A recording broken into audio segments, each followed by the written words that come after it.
ஸ்ரீவில்லிபுத்தூர் அருகே நகைக்காக பக்கத்து வீட்டு பெண்ணை கழுத்தை நெரித்து கொலை செய்ததாக தம்பதியை வன்னியம்பட்டி போலீசார் கைது செய்தனர். படிக்காசு வைத்தான்பட்டியைச் சேர்ந்த மின் வாரிய ஊழியர் கணேசனின் மனைவி கலைச்செல்வியிடம் பக்கத்து வீட்டில் வசிக்கும் முனியராஜ், ஐஸ்வர்யா தம்பதியினர் கடன் கேட்டுள்ளனர்.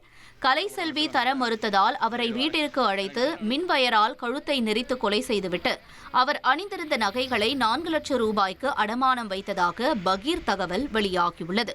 உடலை மறைக்க உதவியாளராக அழைக்கப்பட்ட ஐஸ்வர்யாவின் தம்பியே காவல் நிலையத்தில் புகார் அளித்ததைத் தொடர்ந்து கொலையாளி தம்பதியினர் கைது செய்யப்பட்டு சிறையில் அடைக்கப்பட்டனர்.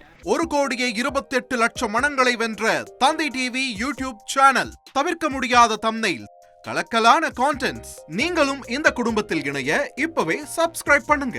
அசுரபலம் கொண்ட எங்கள் டிஜிட்டல் கரங்களில் உங்கள் விளம்பரங்களை சேர்க்க வாட்ஸ்அப் பண்ணுங்க. 893988883778. Email advtthanditv@dttv.in.